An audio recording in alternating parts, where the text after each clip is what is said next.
Hello student, today we learn the class 11th chapter hydrogen. Hydrogen is the first element of our periodic table. In this chapter we learn about the position of hydrogen in the periodic table and place of hydrogen in the periodic table and about the introduction of hydrogen. Next is hydrogen.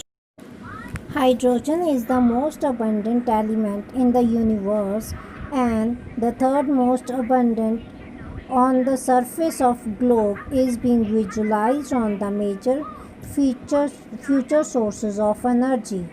Hydrogen has the simplest atomic structure among the elements around us in nature. In atomic form, it consists of only one proton and one electron.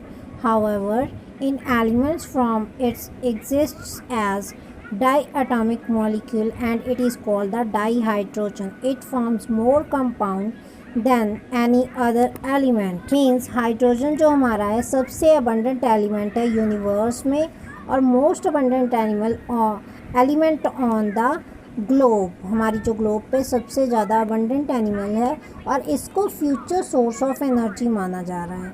Energy has been simplest, ये जो hydrogen होता है simplest atomic structure होती है इसकी among the all elements and इसका जो nature है ना, इसमें क्या है ओनली वन इलेक्ट्रॉन होता है एंड वन प्रोटॉन होता है. ज़्यादातर ये एलिमेंट जो हमारा है डाई एटॉमिक फॉर्म में मिलता है, मतलब कि H2 की फॉर्म में मिलता है और जो इस फॉर्म में ये बहुत सारे और भी कंपाउंड्स बनाता है. In the next slide, we learn about the position of hydrogen in the periodic table. In periodic table, first element is hydrogen. Electronic configuration इसकी क्या होती है 1s1. On one hand, its electronic configuration is smaller to the outer electronic configuration ns1. The configuration इसकी जो है alkali metal के जैसी होती है ns1, ठीक है, which belongs to first group of periodic table,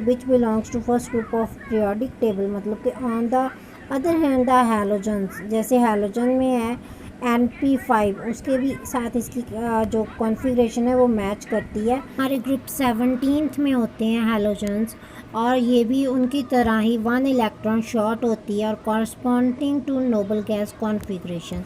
तो इसकी जो प्रॉपर्टीज़ होती हैं वो दोनों से मिलती हैं, हैलोजन से भी as well as alkali metal से भी. ठीक है, इसको हम पीरियोडिक टेबल में देख सकते हैं कि इसकी पोजीशन कहाँ पे है. ठीक है, it was in the first position. इसकी प्रॉपर्टीज़ उनसे कैसे मिलती हैं कि अल्कली मेटल की तरह अगर ये वन इलेक्ट्रॉन लूज़ करते तो यूनिपॉजिटिव आयंस बनाएंगे, अगर ये वन इलेक्ट्रॉन ले लें तो नेगेटिव आयन बनाएंगे. ठीक है, like the halogens. Like alkali metals hydrogen form oxide and halides and sulphide. जैसे अल्कली मेटल हलाइड ऑक्साइड्स बनाती है वैसे ही हाइड्रोजन भी बनाती है. However unlike alkali metal it has very high ionising enthalpy. इसकी आयनाइजेशन एंथैल्पी जो होती है बहुत ही ज़्यादा हाई होती है. अल्कली मेटल में ये प्रॉपर्टी नहीं दिखाई देती. It does not possesses metallic character, इसीलिए इसके मेटालिक करेक्टर नहीं आते ये नॉर्मल कंडीशन में. Like halogen it forms the diatomic molecule. जैसे डाईएटॉमिक मॉलिक्यूल हैलोजन फॉर्म करते हैं वैसे ही ये भी डाईएटॉमिक फॉर्म में मिलती है. Large number of covalent compounds बनाती है. In terms of reactivity it is very low as compare to halogen. ये हैलोजन के बजाय ये बहुत ही कम रिएक्टिव होता है. This place of hydrogen in periodic table. Loss of electron from hydrogen atom results as the nucleus H positive of nearly 1.510 to 3 picometer size. This is extremely very small as compared to normal atomic and ionic size of 50 to 200 picometer.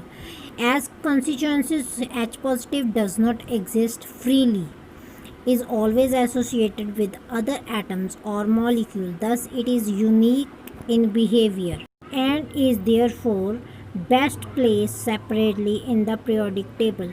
मतलब कि क्या, जब इसका एक electron loose हो जाता है तो H पॉजिटिव आयन बन जाता है और उसके जो साइज़ होता है 1.510 से 3 पिकोमीटर के साइज़ का होता है, जो नॉर्मल एटॉमिक और आयनिक साइज़ है उससे भी बहुत ज़्यादा ये कम होता है। एज कम कॉन्सिक्वेंस है ये कि H positive does not exist freely, कि H पॉजिटिव है जो फ्रीली एग्जिस्ट नहीं करता अदर एटम्स और मॉलिक्यूल्स की तरह। ये ज़्यादातर एसोसिएटेड फॉर्म में ही मिलता है और यही इसका यूनिक बिहेवियर है। देयरफॉर बेस्ट प्लेस इसको, ये बेस्ट प्लेस इसका क्या है, इसको सेपरेटली हुई पीरियोडिक टेबल में रखा जाता है। Thanks for watching, like share and subscribe my channel.